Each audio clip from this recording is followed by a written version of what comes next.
Bonjour à tous et bienvenue dans cette deuxième vidéo de la série consacrée à Kali Linux. Donc dans cette partie, nous allons voir comment accéder au BIOS de votre machine pour pouvoir faire un petit paramétrage et ensuite comment lancer cette clé pour accéder à votre système et enfin pouvoir commencer votre hacking éthique. Là, comme vous pouvez le voir, nous sommes déjà dans le BIOS. Pour y accéder sur un PC HP comme le mien, un portable, il faut appuyer sur la touche F10 et ensuite vous allez dans l'onglet Sécurité, Security. Tout en bas vous avez Secure Boot Configuration, il faut rentrer dans ce menu et vous allez voir que la première option est déjà cochée nativement, Secure Boot, et c'est cette option qu'il faut décocher. Ensuite, pour valider, vous faites échappe ou vous appuyez sur la flèche et vous sauvez les changements et vous sortez du BIOS. Vous appuyez sur Yes pour valider l'enregistrement, vous vérifiez que votre clé est bien reliée à votre PC et vous redémarrez. Une fois que vous avez spammé F9, ça vous demande de valider en fait la configuration que vous venez de modifier. Pour désactiver le Secure Boot, il faut rentrer un code que HP va vous donner. Pour moi, c'était 2996, mais pour vous, ça sera autre chose. Bien utiliser les chiffres qui sont au-dessus des lettres de votre clavier et pas les chiffres qui sont sur votre pavé numérique, sinon ça ne marchera pas. Dans cette vidéo, c'est ce que j'avais fait, c'est pour ça que vous voyez rien s'écrire.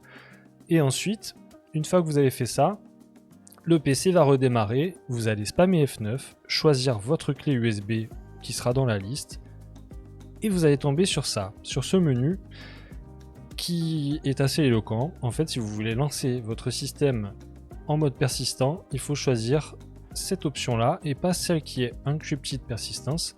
On va, nous, dans notre cas, utiliser que cette clé-là de manière non cryptée puisqu'on est des gentils. Voilà, maintenant que vous avez fait ça, vous avez pu lancer votre système et vous arrivez sur le bureau. Si vous êtes sur une clé live, en fait, vous allez avoir plusieurs choses à faire. Donc déjà, le système sera en anglais nativement, avec le clavier qui sera également en anglais, donc en QWERTY. Il faudra faire ces petites modifications au préalable. Alors je vous montre comment faire. Alors, en haut, vous avez la fenêtre du terminal, mais celle-ci, c'est la fenêtre qui est pour l'utilisateur. Donc nous, ce qu'on veut, c'est rentrer en admin. Vous rentrez votre mot de passe admin. Pour moi, c'est le mot de passe que j'ai mis moi-même. Par contre, pour vous, ça sera Kali. Normalement en minuscule. En tout cas, c'est ce que moi j'ai eu quand j'ai essayé sur la clé USB. Ensuite, quand vous êtes en mode root, vous faites la mise à jour de votre système. Donc comme ceci. apt update, espère lui être 2 fois. apt upgrade, -y pour valider tout ce qu'il vous proposera comme solution. Ça sera très long, ne soyez pas étonnés, ça met très longtemps pour la première mise à jour, elle est vraiment très longue. Moi j'en ai eu pour 3/4 d'heure vraiment, pourtant j'ai un bon réseau. Donc une fois que ça sera fait, il faudra passer à la configuration du clavier pour aller plus vite. Donc hop, première chose à faire, 7x KB comme keyboard map et vous mettez FR. Une fois que vous validez ça, rien ne se passera. Ensuite, vous allez reconfigurer. Voilà, donc vous avez une liste de formats de clavier.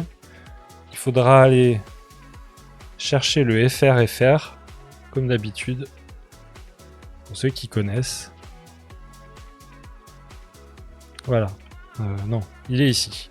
Donc là pour moi il est déjà coché, c'est normal.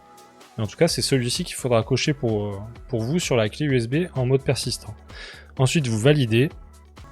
Ensuite, la dernière modif à faire, ça sera sur la configuration du clavier. Donc là, vous ouvrez.